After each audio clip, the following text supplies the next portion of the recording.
record. Hello, my name is RK. Um, I'm here today with Who's at the Table, episode 3. Once again, this is our episode of Gaming in the Black. And I'm joined today by Broken Hello. and also Lee. Lee, are you there? I am here. Hi, this is Lee from Yeah. Gaddis Gaming. Yes. Unfortunately, Al couldn't make it today. He's come down with the flu, but hopefully he'll be back soon. I say the flu. No, the man is tripping.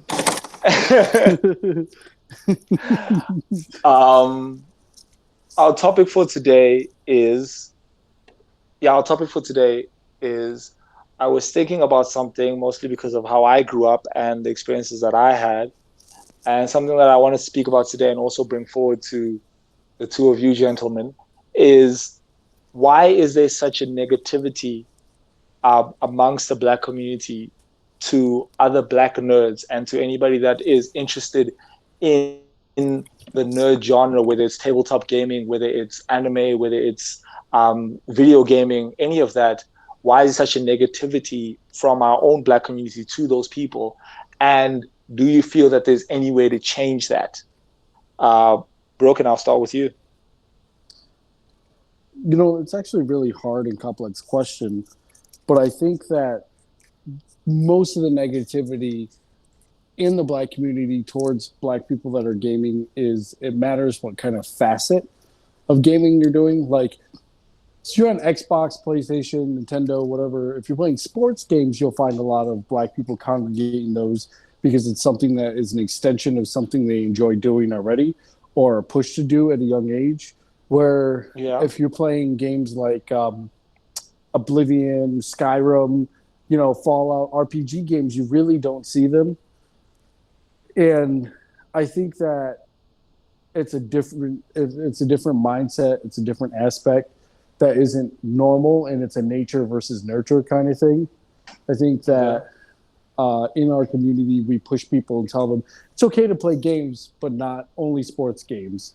You know what I mean? It's okay to watch anime if it's like Dragon Ball Z or Naruto, but you don't get a lot of like slice of life and kind of recommendations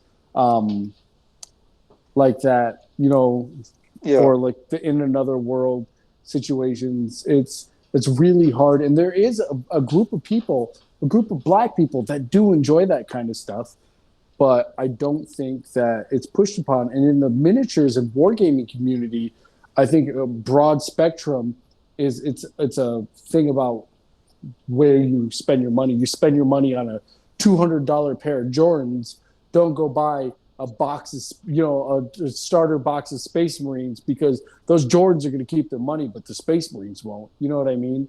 Or Magic Yeah. cards and stuff like that. So I really think that it's the previous generation, right, that pushes them to that thing. And when you get say I'm the white friend in the situation, or even I'm the Black friend in the situation, and I have another Black friend, I'm like, oh yeah, come to the hobby shop with me, or let's play this game. And then they have a good time, and they get home, and their parents are like, why the fuck did you spend money on that? You know what I mean? And then it's Yeah. just a negative reinforcer. Okay. Do you think, because obviously as a Black man yourself, and as you said, most Black men are interested in games like Madden or FIFA or any of those kind of sports games, or obviously like the famous critically acclaimed ones like your Grand Theft Auto. Do you think how you grew up influenced you into getting into those RPG games and those RPG elements? And have you ever had like severe backlash from maybe your other friends of color in the choices that you made? So I'm going to be completely honest here. I grew up and I was a foster kid. So like RPG games and everything was another way to get away from the situations I was put in as a kid. Okay. So that way it got me away from all the negative things that happen in foster homes. It got me away from drugs and when people are doing drugs. It got me away from crime. It got me out of a lot of things and let me escape and make a world that I wanted to be in. But on top Yeah. of that, I grew up in a primarily white neighborhood, kind of like you. Like I grew up, went to a white school. So there were black kids in my school, but the issue with that is, so a lot of the black kids that I grew up with wanted to fulfill the stereotypes that were put upon them and was expected of them about being gangsters and doing drugs and doing all this other stuff. We had a kid, he literally shot up a house party when he was in high school because he thought that was Oh, damn. expected of him. A black kid. Yeah.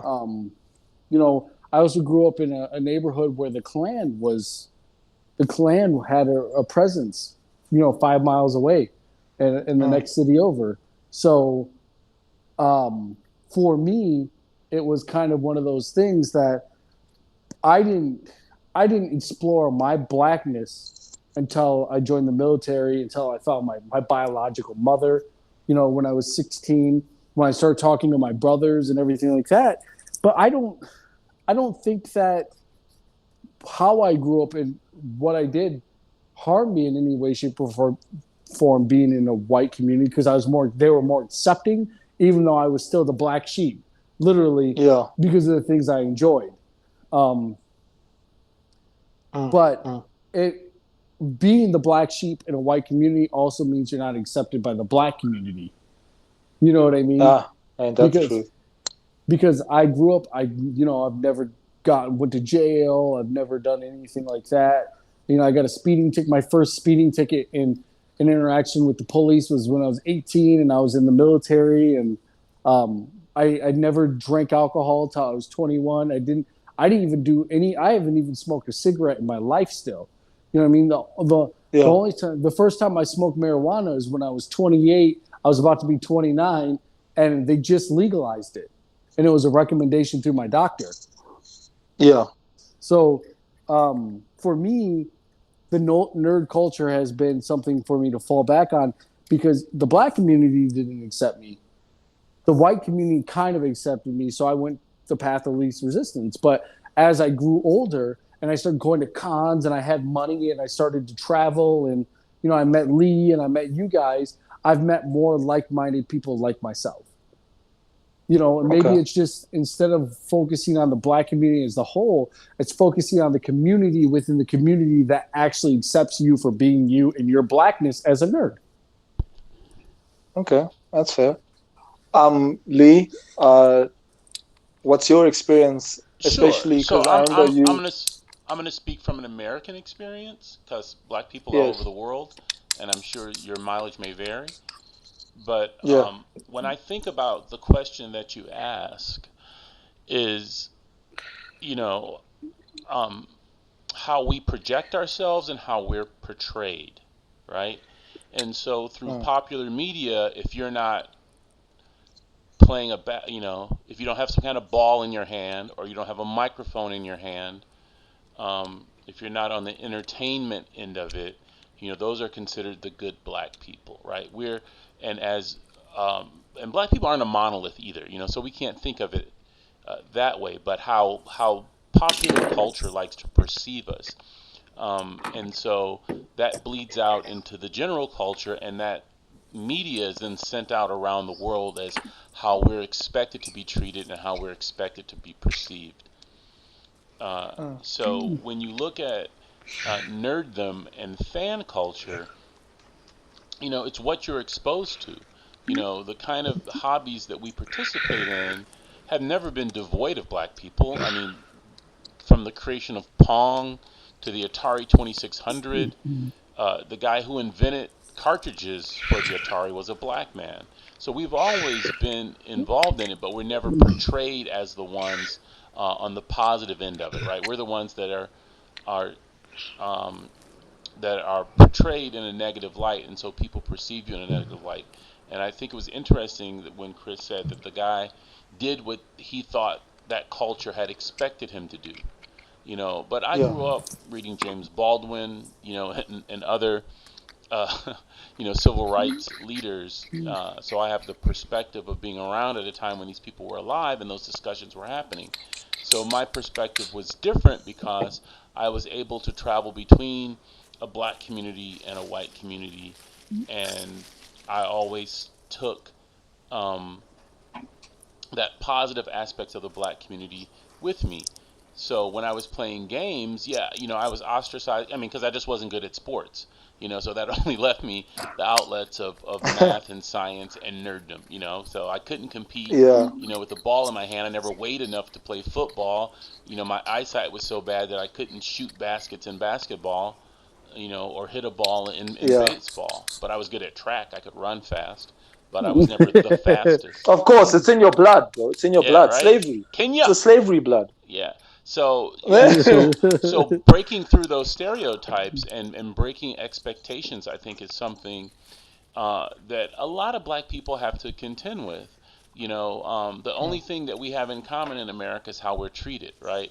Is that we are the Yeah. N word, right? So, but from black person to black person, even in the same family, you'll have different experiences and different outcomes. So I think inside nerd culture, as more people are being shown as being black nerds, it becomes acceptable. Not everybody is Urkel. You know what I'm saying? Oh yeah, Yeah. that Right? True. was Oh the man. worst connotation of a black Whew. nerd of that generation. Right. Whew. That was a So tough one. That one. yeah, I mean, because I wore glasses because my eyesight is so bad, I got called Urkel. But I'm like, I'm sorry, but Yeah. I own a cyber cafe that you are going to and spending money with me. I'm not spending money with you. You know, you're coming Yeah. here Yeah. for a Yeah. Yeah. service that True. I'm offering, and you're going to call me names. Because I'm computer literate and I'm trying to teach you. You know, And you're Mm. affluent. That's the issue though. You're affluent also. Well, yeah, but you can't be. Okay, so let's talk about that. Let's talk about the economic aspect of it. We're meant to be consummate consumers, right? We're meant to buy the Air Jordans, not make the Air Jordans. We're meant to buy the PlayStation, not make the PlayStation. You know, um, once this is a miseducation that starts with our educational system where we are trained to be consumers, right? Yes. Not fully functioning Yeah. citizens, not creators, not the captains of Wall Street, not CEOs. We're trained to be workers, right? What do they tell you? Get a good education and go get a job. Well, when I was in school with white kids, it was get an education and then own your own business. A very different conversation was taking place between True. when I was in the black community and the white community, and just I was just at such an age and just at such a time in my life that I was able to see that transition, right? From going to a school where you were trained in Detroit to be a worker, right? Go get a great job at GM with all A the GM. benefits, right? Yeah. Versus the kids when I was in high school in Tampa, Florida, they were like, yeah, well, my dad owns the deli. Well, my dad owns the electronics store. Well, they were all either owning their own businesses or, you know, had some kind of profession where they were their own masters. They didn't have to answer to somebody else, right? And so, Yeah. I was able to see that, recognize it for what it was, and realize that it was systemic. It's a system of miseducation of black people in the United States, and that's the reason why they don't want black and white people going to school together because you're getting two completely different educations. You know, so True. Yeah. so True. that trickles down into the nerd community. Well, what are they using now to help prisoners transition into real life, right? How to deal with people and how to problem solve, right? They're using role playing games. They're using D&D games, right? So Yeah. Yeah. yeah, so when we look at how these tools that we considered nerdy can be used to actually alter people's lives, to put them on a positive trajectory, it becomes a whole different conversation. It's not just something that you're doing in your basement by yourself because you're a nerd, you can't get along, and girls don't like you, right? It Mm. becomes something that changes your life for the better and puts you on a positive trajectory and puts you in a positive mindset, right? I had a conversation about this about why there's no coffee houses in the black community, right? Because coffee houses in San Francisco are places where people get together and launch billion-dollar businesses. If you have Wi-Fi and internet, You can network with people all over the world. Didn't Starbucks have a thing where those the black businessmen came in We're and they kicked waiting them for a out because real they estate thought, agent, right? yeah, they And were the going to guy buy Yeah. said, property. "You have to leave." And they called the cops on them. And the guy goes, "What are you talking about?" He goes, "I told them to meet me here." And they arrested them, right? Didn't they arrest them and bring them Yeah, out of Starbucks? Yeah. Yeah, No, they yeah. arrested them. Yeah. yeah. And So then so when we talk it's only about when the contractor came. yeah, so when we talk about how we're treated and how we're perceived, just being in a black body means that you are automatically at a disadvantage. But how do you take those lemons and make lemonade? You have to be consciously aware of what society, what the structure is, and how you can break that structure to benefit you, right? So you mentioned something about black people wanting to be creators, right? Well, And we're the not stigma taught and to be how we're supposed. creators. We are What, naturally creative people, like everybody else is, right? But we are taught in the American educational system to be consumers and to be workers, right? When you talk so about the disproportionate COVID-19 cases on black and brown people, well, why is that? Because we're on the front lines. We're your grocery store workers. We're the people that come in contact with other people on a regular basis. yeah, You know what I'm so saying? you So, mentioned that, Yeah. and I watched a video the other day. Well, Louis Vuitton, their head creator is a designer, black man. yeah, Is a designer is a black man, and he got and was arrested, harassed by or police. he got harassed by police. Oh Yeah, wow. for having Louis Vuittons. Jesus. Yo, the audacity. So, do you think that the only way we can change how we perceive and we can change how we can get a more positive outlook on the nerd culture and culture in general is if it starts within schools of teaching us to be at the very top?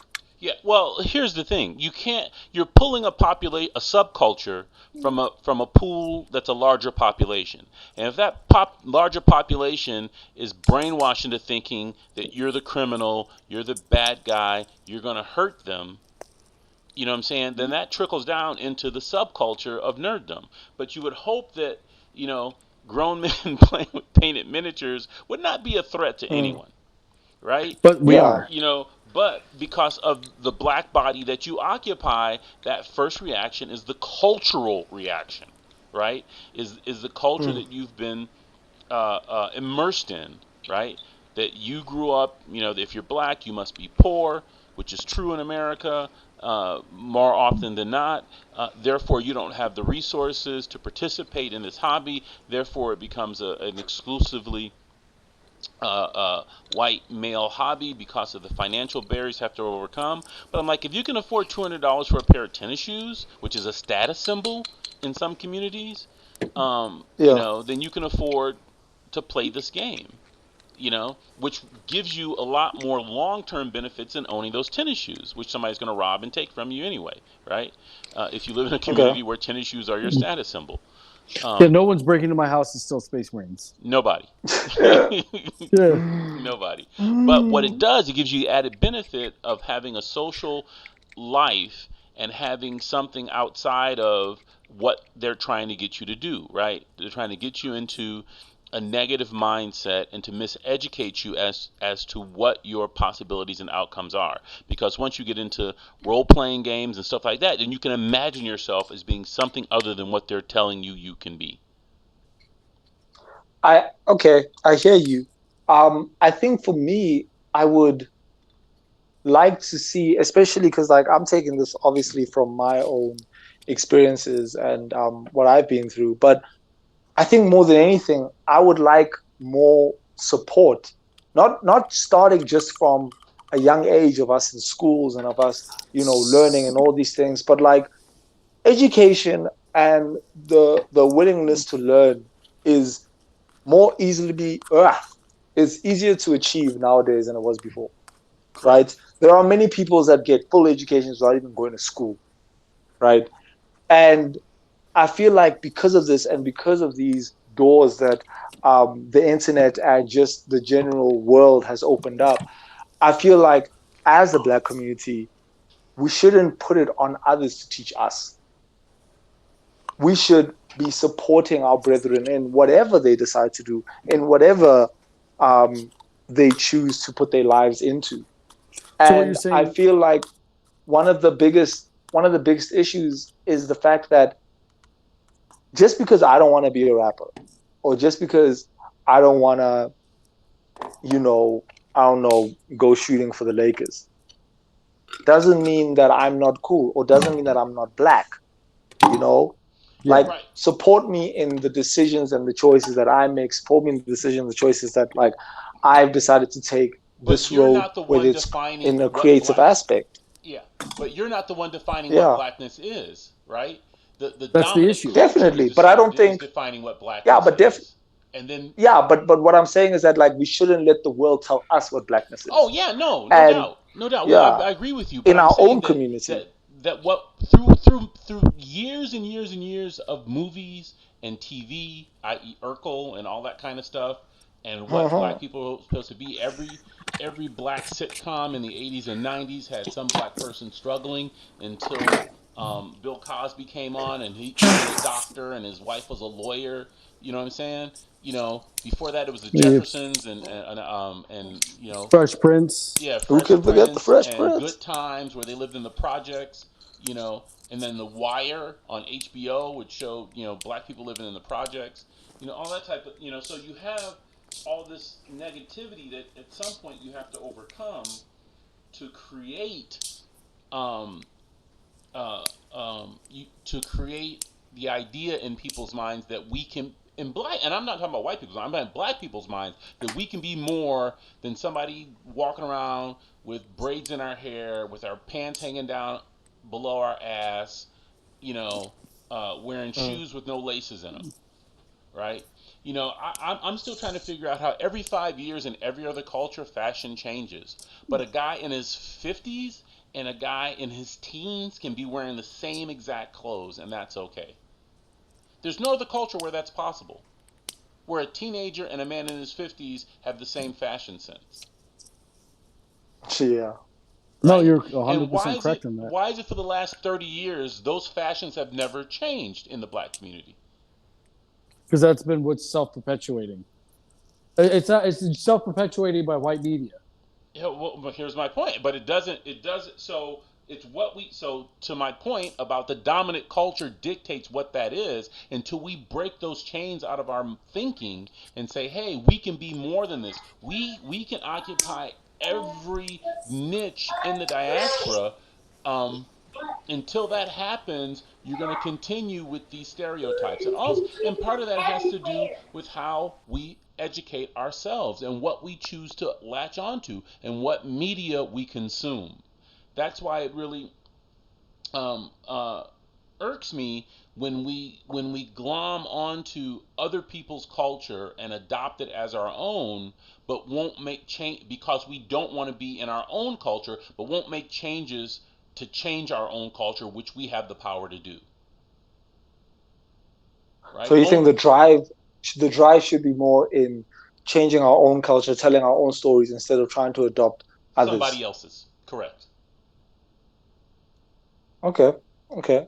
Now, I hear you on that one. I must say I agree with you um, on that point, and that's definitely one way where we can move forward because it is a trying time we found ourselves in, especially in my own country. Speaking from the fact that I'm from South Africa, our nerd culture is obviously still very early, and we went through trying times and struggles, and a lot of people and a lot of especially the older demographic, as in our parents and our grandparents and whatnot, they don't see that at all and they don't accept it one bit.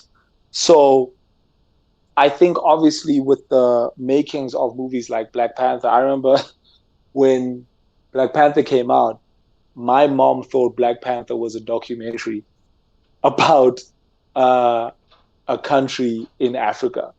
That's what she genuinely thought. She was like, "Oh no, there's this hype about this movie Black Panther." And when I told her that it was a superhero movie, she was like, "No, that makes no sense. Why would people go watch cartoons?" Because she had no frame of Because reference, she, right? yeah, she genuinely thought it was just cartoons. Because for my mom, superheroes was what I watched as a kid, which was like cartoons.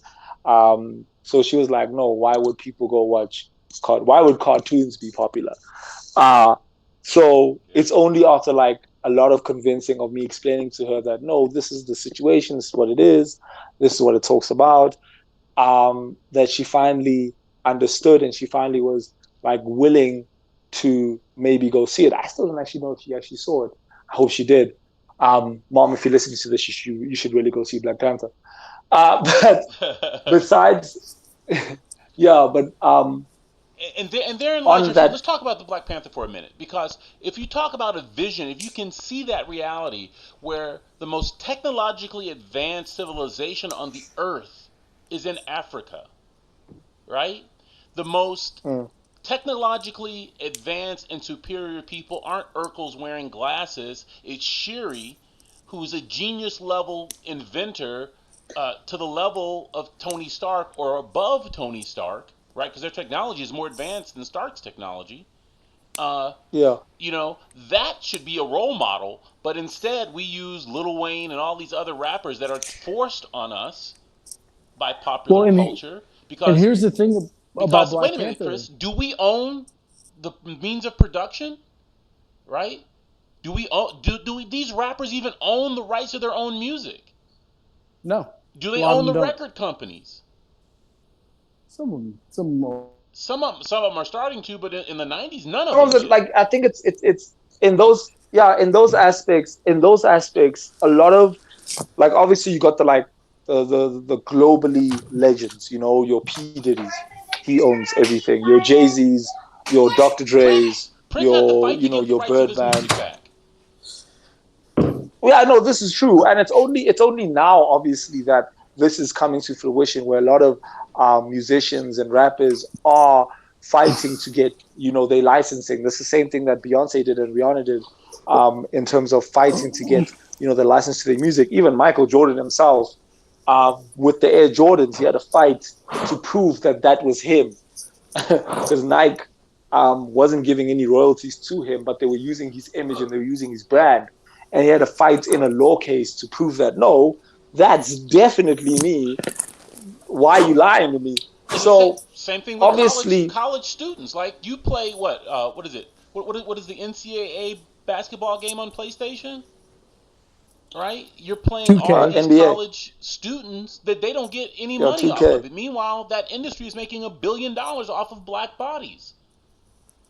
yeah, You know what I'm yeah, saying? yeah, So two things. First, other people are making money off of our creativity and our productivity, right? That's been the story for the last 400 years, right? The second one right, is um, to until we can't blame ourselves for these images because these are created and perpetuated by a system that wants to keep us in a certain place, that want us keep us regulated to a certain condition, right? A permanent underclass that's yeah, marked by the color of your skin, and a few people can rise out of that, and we'll use those as the exception.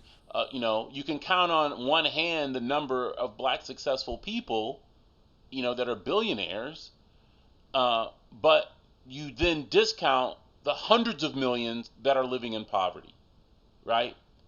You know, mm, for every Oprah, there's 100 million other black women that can't get where they need to get because of the system that is in place, right? And in nerd culture, we have to think about we are consuming comic books, we are consuming Japanese animation, we're consuming all of this media, records. You know, businesses would collapse if black people just changed their buying habits, right? yeah, I'm a member of an 8,000 strong nerd group on Facebook. If each one of those gave my Kickstarter $1, it would have been funded on day one, right? But yeah, getting black yeah, people to change their programming, to break through that programming, and to think of themselves as something other than somebody that's supposed to go out and buy something, right? I've seen guys on here strutting all over Facebook, showing off all the PlayStation stuff they've made. Well, that made some Japanese people a lot of money, But what has it Yeah. made you? What are you able to create? I stopped buying consoles when I'm like, you know what? I can do the same thing on a computer, but you know what else I can do on a computer? I can write programs. I can create stuff. Yeah. The only thing I can So do with I this console is just hit this trigger. yeah, no, so I hear you. I hear you on that, but I think, and that brings me to a point that you made, is your Kickstarter, for instance, right? And that's the whole topic of this thing of the support.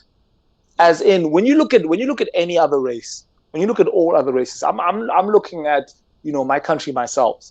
When I look at the Indian community, right, they are always supporting one another Yes. in terms of uplifting the entire community. When you look at Yes. the Afrikaans community, those Afrikaans communities in South Africa are mainly a white community. They are all supporting one another to uplift the entire community. You go to an Afrikaans neighborhood, and it's very hard to find one one mansion or one supercar that stands out. It's nearly impossible. But when you look at the black community, you could go to a township, right? The ghetto, and you will see a mansion, you will see a Mercedes, you'll see a BMW. One guy would have built that for himself instead of trying to help others around him to uplift the entire community as a whole and to Yeah. bring the area up together. And that's my whole point of the fact that instead of hating on one another, instead of trying to prove something to one another, we should be helping one another. We should be uplifting each other. Those people, those 8,000 strong people, instead of hating on you, should be supporting you, should be trying to uplift you. Yeah. And that I'm is not my even saying. and that is my entire point in terms of even with I remember when the Oscars was the all white Oscars, right? And there Yes. weren't Oscar so any white. people of color. Yeah, and there weren't any people of color that were nominated, right? I don't know who the actor was, but somebody said that it's we shouldn't be looking to them to make us feel like we are worthy. We shouldn't be looking to them to Yes. give us awards to tell us that what we've done is good enough. What we should do is make more. We should tell more of our stories. We should push more of our content out there. We should believe in our own work and our own selves to the point that they can't ignore us anymore. And in the so next Oscars, you had a bunch of movies that were up there that couldn't be denied as critically acclaimed. And I feel like And who's that's doing the what it should criticizing? be. We shouldn't be looking to white people to give us an edge. We shouldn't be looking to these other creators to do something for us. We should be supporting each other. We should be uplifting each other. We should be making our own content to the point that they can't ignore us any longer, to the point that they're like, oh no, if you don't want to buy a PlayStation 5, or you don't want to buy an Xbox because you feel like it's giving money back to so and so and whatever. Fine, that's fair. But at the same time, if somebody is trying to build a console or trying to build some other revenue, right, or some other angle, then support your fellow brethren instead of looking at them and saying, "What are you doing? You're dumb. You're never going to win. You're never going to beat Xbox. You're never going to beat PlayStation."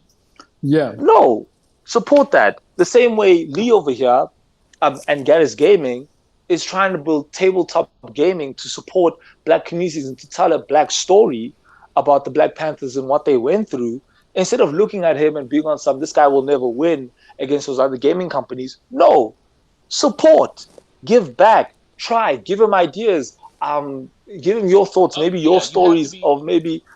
You have to be uplifting, and you said it. What you're asking for is a positive action, right? Yeah. To Exactly. criticize me and to be negative is a reaction, right? It's something Yeah. that's been trained into black people, like the crabs in the barrel syndrome type of thing, you know. But I'm getting hopefully through these conversations we can make people aware of that, right? Aware of how we've been Yeah. trained to negatively react to one another. And you have to make a conscious decision to support, right? I have to, Mm. when I go to eat out, I'm like, I'm not stopping at McDonald's. I'm going to go to the black restaurant who's struggling and spend my money there. right? Where we spend our money at becomes important. Who we give our money to becomes important. I killed all my bank accounts to open up an account at a local credit union because that money is spent locally. These are things that you have to consciously think of and you have to consciously act on. And what you're talking Yeah. about is black people having to say, I am going to make this decision to go out of my way to find a black person to supply me with this product instead of consuming the product from the majority culture that's being foisted on me. So Mm. I would like to make a comment on that with supporting black people and Lee's Kickstarter. So the biggest thing a lot of people don't understand is you might not want any of the products that Lee is producing this Kickstarter, but if you still support the Kickstarter and you don't ask for anything in return, maybe you just like ask for a T-shirt or some patches, go on his Everybody website. wears T-shirts. Everybody. You're still supporting And that's a true. black. You're still supporting future projects of stuff that you might want to see. Yeah. Yeah. So support a black business now, even if they're not producing content or producing product that you enjoy now, because down the road it might be planned. Or you Yeah. can reach out to them and go, "Hey, do you think this is going on?" That's like in gaming, we try to we have clans, right? RK and I are in a clan called CXI, K-Pax Infinity, and the clan started on the Division 2. And the clan was very cliquish, and we come together from time to time, but the clique and a lot of the clan has a lot of black gamers in it. A lot of affluent black gamers because we feel comfortable being there. Unlike some other clans that are very standoffish. And it's really funny that in the black community where and it's really ironic, where we find a lot of acceptance is from Australian gamers, even though they did their people wrong. You know what I mean? Ain't that- Yeah, I have a lot of Australian friends, but what they did with their people is pretty fucked up. You know what I mean? They're still going through some sort of racism over there. But they're like, oh, you're a black American guy? Come on, let's be cool. You know what I mean? But But digressing, the black community has to be accepting of the black community in whole. True. You have to True. you have to be comfortable in gaming. You know what I mean? It's really easy. We find a lot of cool guys online that are just like, it's just me and my kids, my girl's at work. You know what I mean? I got to work later on. And I'm having a hard time finding other people of color that I can speak with that aren't just Understand that aren't acting a fool. Like people in Xbox would never know that I was a black man unless I said something because I'm an affluent black male. And we get that at time. Well, you sound white. It's the biggest insult you can say to any black person who People is think I sound German, bro. Yeah. I don't even know where that even comes from. I don't even know where German comes from. Do I sound German, Lee? Do I sound German to you, Lee? Ja, jawohl. So the biggest insult we do get in the nerd culture as being black people is you're not black, you're white, or you sound white. Okay, so my affluence means, and my intelligence and how clearly I can speak is now How a articulate threat. you are. Yeah, it's a threat to you because I'm on the up and up, and I think that's how And they you don't feel. fit the stereotype. Yeah. Yep. So I've gotten that so many times. RK Why don't you have the accent? This is the accent. What do you mean? Why don't I have the accent? Just because I don't speak. Look, I saw Chappie. You broken- don't have the accent. Listen to that. It's the most annoying thing. It's like, no, I've seen Black Panther. You don't have the accent. I've seen Chappie. You don't have the accent. I'm like, this is how South Africans sound. How I'm speaking to you now is how South Africans sound. This is how many South Africans, if you had a move here, you would find many South Africans speaking the same way I'm speaking. I've had an education because my parents have worked hard to put me through private school so I can sound this way. South African education. I wasn't taken to like America or something. So many people think that I was taken to like the UK, then came back because I speak like this. No, this was South African education that my mom and my father worked very hard. So this is a correction. Not a chance. So this is another form of racism that you deal with. The movies like District 19 or District 18 that was filmed in Joburg and Chappie that was filmed in Joburg, they severely fuck up your language and your accent, and they make it sound a lot harsher because they need to make it sound more exotic. Exactly. And South Africans, no doubt, there are South Africans that speak that way. But the fact that there are so many movies out there, and nearly all of those movies, there are South African celebrities out there that have had a South African education that speak the same way I do. Elon Musk is South African. He had a South African education. He speaks perfectly. Charlize Theron, same thing. Trevor Noah, same thing. Charlize They've Theron, all had South African. For you white people, is Charlie Theron. for you, no, for you people, it's Charlize Theron. I understand. No, it's actually Charlize. Yo, it's hard to say her surname. I'm not Afrikaans, so it's hard. But it's not Theron. Yeah, but yeah, you get the point. Fact of the matter is, these are people that have gone to America, but it's not that they had an American education. They had a South African education, and maybe they might have finished their education in America, but their accents come from South Africa, and that's what it is. And these people are speaking as, and I hate this term, normally, as what white people say, and I don't understand why there are so many movies out there that every time they make a movie that's based in South Africa or is from South Africa, nope, it has to be broken English. And it's like, it's so frustrating. So now every time I game, and I'll be gaming with someone, it's like, but where's your accent though? This is how I speak. My mom speaks like this. My sister speaks like this. My father, my stepfather, my sister and my brother, we all speak like this. But don't you think that is the media programming people to think a certain way? Because Americans are this is true. It is. This is true. It is. But that's what it comes on. It comes on to the Black community to change that, to push forward, to change that narrative. And that comes into making films, making movies, making series, making games, making anime that is not broken English, that speaks true to the countries that it comes from. My biggest irritant. And supporting that. And when I say supporting Black people, obviously you're going to find situations where you support a Black person, you support a Black business, and things don't work out. That happens. Sometimes, I don't know, I've had situations where I want to support a Black business, but then something goes wrong. They maybe destroy something, or they come late, or whatnot, or any case of these may happen. Instead of saying, I'm never going to use them again, help them, give them advice, tell them how to do better next time so that they don't make the same mistakes. Because it's not like Microsoft started as $1 billion company. No. They did not start that way. Apple did not start as $1 billion company.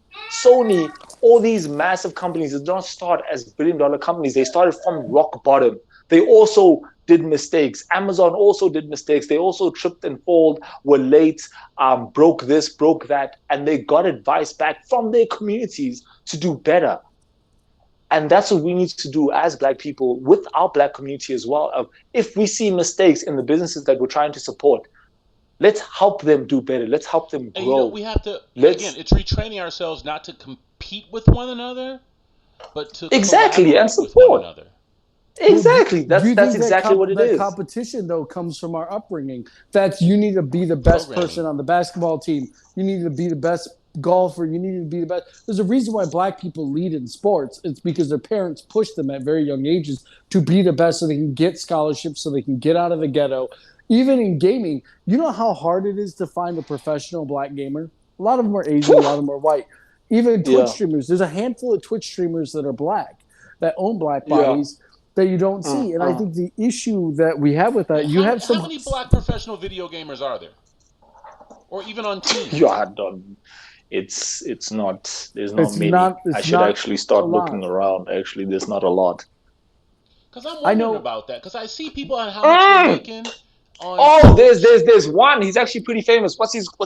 Sonic Fox, Sonic Wolf, but he's really good. He's actually one of the best fighting. Like he plays Street Fighter and he plays Dragon Ball Fighter Z. Let me actually try to find his name. He's actually one of the best gamers, professional gamers out there. So funny story. I know in video games they don't last long because your reflexes get bad as you get older. So funny story though is a lot of the professional gamers that are in black bodies play fighting games and sports games. Not I StarCraft. like to, yeah, I like to find. I follow 269. He's a black gamer. He's part of Eric's team. You know their little group, and he plays a lot of role playing games. You know, I want to follow people that are like me, that owns a black body, that can produce content for that community. The issue that we have is, and RK and I was having like this, is we, even on the development standpoint, how many video games do you know outside of sports where the protagonist is a black male that isn't a gangster? Oh, Yeah. Well, barely again, anyone. who now the next level of that question is who owns that media, who produces that media, and who greenlights and supports that media. So Rockstar Games owns two games where there's San Andreas, where the lead person is a black male, and then in the newest Grand Theft Auto, what, Greatest 5? Grand Theft Auto game made. Just want to put that out there. San Andreas. Where Shout out. in the most recent Grand Theft Auto, where one of the three protagonists is a black male, but both of them, they're both from the hood. They're both from gangs. And the only way you're going to play a black male in a sci-fi game or anything like that is if you create one. If you want to Yeah. represent yourself, if I want to be in Fallout, I have to create a black male. If I want to play a black male in Mass Effect, I have to create one. I don't get a default persona, you know, where I don't want to make one. You know what I mean? In Dragon Age, the original one, I was a black dwarf. You know what I mean? Yeah. Yeah.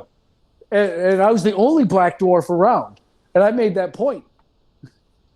I was struck by blackness, and I chose to be a royal in that game. But Oh yeah, just for everybody listening, the black gamer that I was talking about, his name is Sonic Fox. He goes by the alias Sonic Fox. His real name is Dominic McLean, and he actually won the Game Award for Best Esports Player. Okay. He's 20. Yeah, he's 22 years old. He's from America.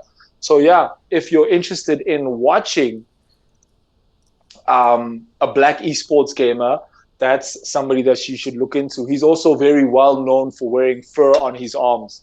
Sorry to interrupt you there, Broken. I just wanted to make that clear. So is he a oh furry? no, you're good. You're good. Yeah, sorry, And he's a- Broken. You're finishing your point. Oh no. So what we're gonna try to do every time, every podcast in the future is I want to bring up a up and coming black streamer, right? An up and coming Yeah. Game or anime that's produced by a black person, movie, book, something. Everybody knows music is relevant. Everybody listens to music, but maybe we'll bring up some obscure music that isn't just talking about selling drugs and have and black people, Yeah, positive having influences. sex. Yeah, Yeah. Like don't get me wrong. I enjoy the trap music here and there. You know, a good trap is good, but not all the time. You know, let's That shouldn't be Let's the length listen and to- breadth of your musical experience. right. It doesn't have to always be trap. It doesn't have to always be bitches and hoes. You know, sometimes you need to cry. Sometimes you need to listen to some classical stuff. You know, black people make other music besides just talking about how much money and cars they have. Exactly.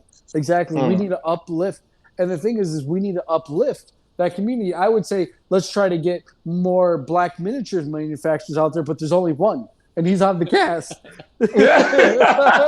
Shout out to Gaddis Gaming. What up, So- Westside? Lee shared with me that someone on his Kickstarter wanted to know how I painted the black bodies for the Harlem Hellfighters because it's hard, and they said they have a hard time painting black people in the miniatures world because you have to have certain mixtures, you want to get certain skin tones. But what I want to tell people is in the future we will produce a paint or a set of paints for black people Black to skin paint tones, black yes. people, black skin tones, and we're working on it. We're working on it, and that's something that I've gotten with a couple friends of mine that mix paint and they make their own bottles, their own paint already to try to see what we can do. Because I'm tired of using brown, leather brown, rhinox hide, these earth brown. I hate using mud colors to try to make a skin tone that's supposed to be based off Living my flesh, ethnicity. Yeah, but then also I want to make skin tones for other people who are Arab, people who are Asian. We have enough Caucasian skin tones to throw a book at it. You know what I mean? You spend $200 on Caucasian skin tones and still not have them all. Yeah, yeah, yeah. And also, I just wanted to make something clear. If this podcast, once again, is not to attack other races. By no means we're not trying to do that at all. More than anything, we're just trying to educate and also trying to give our experiences of what we've gone through and what we faced in our communities, in our different areas of life. And we are not trying to shun or attack whether it's white people, Indian people, Let's make it very white, clear. Indians, colored, Asians. Yeah, we're not degrading anybody. We're just uplifting our own people. And if you have a problem with that, then the problem is deeper than us. Yeah, true.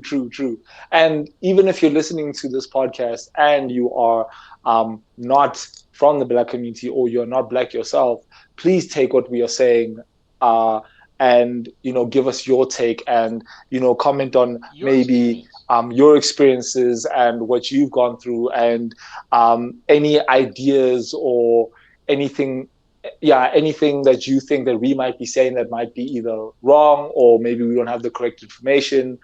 We do want to have open conversations, not saying that we want you coming to us with some negative attacks.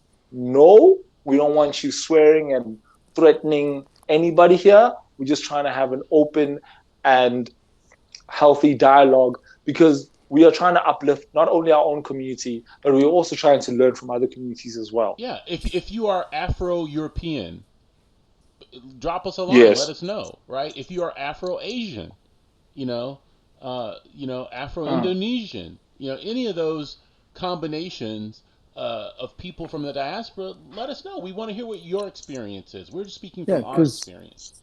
Yeah, because I am African American, right? African descent and Native American, because and I have a splash of Caucasian in there. Yeah, I think it's more than a splash, Broken. I've seen your kids. my father's genetic. Your kids, Broken. My father's genetic. My father's more Native American than white. I'm just saying, bro. If Liam gets any whiter, that man's gonna arrest you one day. Just want to put that out there. my wife's genetics are really strong. That's all. So strong. Like with the younger child, it's like, okay, no, I see there's definitely a Broken in there, but an older child of yours, he's gonna be quick with the arrest. He's gonna be quick with the arrest. I'm just saying. I just want you to be careful. Well, my eldest son is blonde hair, blue eyed, like my father, but my father's like 70% Native American. My grandfather's full Native American. My grandmother's partial Native American. My mother has a splash of Native American in her too, but my mother's mostly African American. Oh, Lee, are you 100% American? I'm 100% American. That means I have all of those qualities also. Oh, wow. My 23andMe pie chart is quite interesting. Like when I was born, I had hazel eyes and red hair. And and my name Gaddis can be traced back to Scotland. So there's that. Damn, Scotland. G-A-D-D-I-S. Well, for me, I'm definitely 100% South African. I'm the Black that didn't get caught. I'm definitely of the Black race that when the white people came, we hid, unlike the Brokens and the Lees of the world that were drawn by the shiny things. No, we knew something was up and we hid behind the bushes. Gotcha. Yeah, Yeah, they we looked didn't at have a they choice in looked that. We at were kind of stolen and brought here, and my They showed you the shinies, and you were like, "Ooh, let me go see." yeah, Next thing, you guys were on boats. Just saying, yeah. Next thing you're in the bottom of a boat on a one-way trip. Yeah. right? So so there's One way trip. the only thing that's uniquely American in America is us. you know, everything else came from Yeah. someplace else. 18%. Yeah, 18% of us.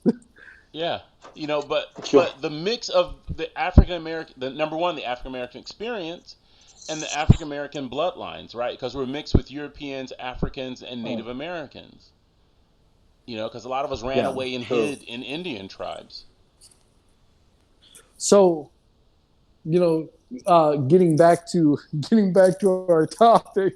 But we do not. We're, We want people to feel welcome to participate in this, and we want to hear from other people across the diaspora. And we're not putting anybody else down. We're just lifting ourselves up. Yeah, yeah, yeah, yeah. and that's the entire point of this topic, really, is to try and move away from this negative aspect of shutting our people down and telling them that what they're doing is not right, or they're not black for not playing sports. They're not black for not being Fitting interested in into somebody sports else's games. They're not stereotype. black for not exactly. They're not black for not fitting into the advertised blackness, because there's more to that. You can be black and be interested in whatever you're interested in. Doesn't matter what it is. That doesn't take away from your culture, and that doesn't take from who you are. And I feel like um, for my life, most of my experiences when I grew up, I was fortunate enough that my mom and my father worked hard enough to put me in private schools. And because of that, I was open to other doors and other experiences outside of rap music, outside of, just football and like drugs and those kind of violent natures. So, Doors are so open to me. what you're saying is just like me and just like Lee, the white community has supplied us with an identity that we are proud of, but we need to also take that identity and make it ours. Funny thing for me personally, it really wasn't the white community. From my Well, personal I'm from talking my about nerd personal culture in experience, general. yeah, the culture in general. But from my personal experience, a lot of the schools that I went to, especially my first major private school, was a school in Cape Town called SACS, um, South African College School. Very, very famous school in Cape Town. The school was actually in, I don't know if you guys know, damn, what's that movie called? Is it Scrubs or Scubs? Or I will Scrubs. find the movie when I find it. Sorry, I will find the movie when I find it. Um, but I was fortunate enough to go to that school. And when I did go to that school, I was fortunate enough to meet people of color that were into at least just video gaming. A black friend of mine, he had an Xbox, literally the first Xbox, and he introduced me to the Xbox gaming life. And another friend of mine, and an Indian friend that I had back then, introduced me into PC gaming and into Harry Potter. So I was fortunate enough that my experiences with the nerd culture was from people of color. It wasn't from my white friends. Yes, I did have white friends, but most of my white friends were into sports. They weren't really much into Dragon Ball Z, which was the big thing back then, Pokemon, Yu-Gi-Oh, which was the big thing back then. For them, it was just mostly, hey, what Premier League team do you support? I think the thing you're For forgetting Americans, the is Premier those League things are still is, big. huh? Those things are still big. Oh Pokemon, yeah, no, Yu-Gi-Oh, definitely. Dragon But Ball like, Z. obviously, like obviously as a kid, it was life or death. Um, Yeah. yeah, for most Americans, the Premier League is football is probably the most famous football league in the world. It's a league that is played in England. Manchester So United. that was yeah, that was the main discussion of like, which Premier League team do you support? Do you support United? Do you support Chelsea? Do you support Liverpool? And it was like, I support Seto Kaiba. Like, who the hell is Seto Kaiba? You know? Exactly. He's my So, Blue Eyes White Dragon, right? you don't know this? You don't get cultured, boy. So, luckily for me, I was fortunate enough that my experience with my first initial experience with the nerd culture was because of those two guys, and one was Indian and the other one was black. So I didn't, get thrown into this the nerd culture by white people. I was thrown into the nerd culture by my fellow brethren, and that's what I want for the future, and that's what I want for everybody to have that experience, from their own community, especially from the black community, instead of that negative outlook of no, what you're doing is wrong. So I don't here's know. my That's not the kind of language we need. here's my question for you guys though. So your experience was a foray of people of color that brought it. Mine was through white people. Do you think that the black community should be responsible for taking the hands of other black people and introducing them to this community to help them dive in instead of tiptoe around the white community and experience all these injustices that they've had? And how do we do that? Lee, is Lee still here? I don't know. Maybe he's muted. I think Lee might be having technical difficulties again. I think for me, definitely, man. I really do think that as black people, even myself, I'm always trying to bring other my friends in general. And my friends know this. If my friends ever listen to this podcast, my friends know this. I am always trying to bring my friends into the games that I enjoy and into the culture and to the lifestyle that I enjoy. And some of them, I have somewhat, like gotten them somewhat interested in it. But I'm not saying we should force it, but we should at least like show people what else is out there. And because a lot of the black community don't understand that there's more to the nerd culture than just the forefront. The amount of people that think that literally all superheroes are Iron Man, Hulk, and Thor. That's all they think it is. And like obviously Superman because he's famous. But a lot of people have no idea of like Martian Manhunter. They have no idea. They have no idea that Wonder Woman has a black sister. They don't know that. They do not know that. And there's so many things we can like open their eyes and uplift them towards in realizing that there's way more superheroes out there than just what Marvel shows you. And that is the same with anime as well. There's way more anime out there than Dragon Ball Z. I promise you. There's anime out there that is better than Dragon Ball Z. I know that's crazy to hear, but Vegeta and Goku is not the end all and be all. Those are fighting words. Because everybody knows the black person. There's two black people in Dragon Ball Z. There's Mr. Popo and there's Piccolo. But you can't tell black people that there's better animation than Dragon Ball Z. Black people will fight you on that. Black nerds will anyway. Let them fight me because I will introduce them to a whole world out there of anime that is. I literally had a friend over today, and she was adamant that she liked only one anime. She was adamant on it. She was like, the only anime I watch and the only anime I like is One Punch Man because there's nothing else like it. And I was like, have you ever seen Overlord? It's the same kind of concept of this man that's overpowered, and she was like, nah, but I probably won't like it. And now she's a huge fan. And I introduced her to many other anime that are the same thing as well. And that's my exact point of it's because they don't know. And I do think that it is on us that to educate our fellow brethren of saying that, hey, listen, try this, look into this. I think you might like this. And just take it from there. I'm not saying we should force them, but at least just, expose them. If they're talking about it. Exactly. Like let them like try it for a little bit and see what they think. L, who's our fellow co-host, bought a board game, right?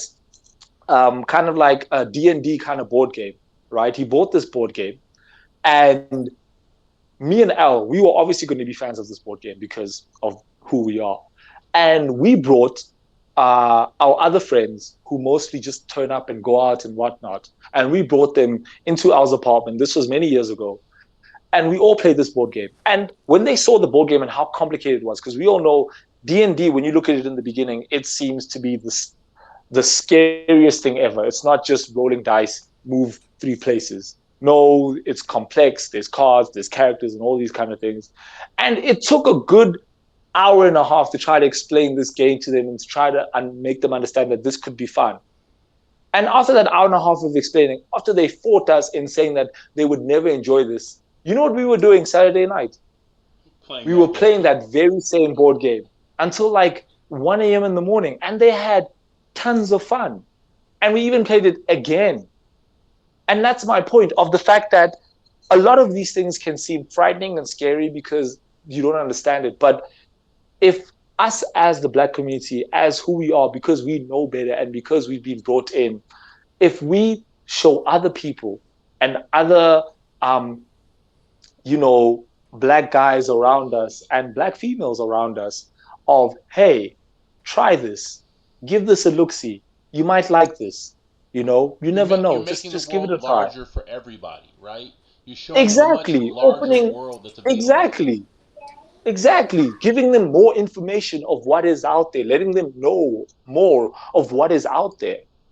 And then maybe then in that aspect, they will realize that, okay, anime is not just cartoons. Gaming is not just FIFA. Tabletop gaming is not just Monopoly. There's more to this than that. Yeah, and I think that's. I mean, we're at the spearhead of this, you know, and I think that gives us a certain level of responsibility because we have a certain level of consciousness and awareness of what it is we're doing, and the influence it could have on a much greater community. The ripples in the pond Yeah. theory. You throw the pebble in the pond, you watch it ripple out, and I think that we are. True. What we're doing can have long-lasting consequences for a lot of people who have never been exposed to something that may need this to get them out of situations that they're in. Yeah, I agree with that. All right, guys, I don't know about you guys, but it's getting pretty late my side. So I think we can end it here. Final words? Broken, do you have anything Yeah. to say? So I'm going to recommend a Black anime with 3 Black protagonists. It's called Cannon Busters. You can watch it on Netflix. It's a very good anime. It's not just your stereotypical about a Black family, about ghettos, about sports. It has a very good story. It's like 10, 11 episodes, something like that. Okay. I did enjoy our conversation today. Once again. Yeah. We'll see you next time. Lee, do you have any recommendations? I recommend Gaddis Gaming, Empire Falls Kickstarter, running now through December 10th. www.gaddisgaming.com. GADDISGAMING.com. Empires with an S. Fall. Okay. Also, if you have any questions, comments, concerns, put it in the comment section. Please, we would love to hear back from you about today's topic. And from me, as I said earlier on, for anybody that is interested in watching an esports Black player, once again, his name is Sonic Fox. He's really good. The games, he mostly plays fighting games. The games that he's playing right now is Mortal Kombat. He is a badass. So please look him up on YouTube, support him. And once again, it's been a pleasure speaking to the two of you gentlemen. Hopefully for our next one, Al will be feeling better and we'll have everybody back. And we might have a guest for our next one, so that's something to look forward to. This podcast is in the can.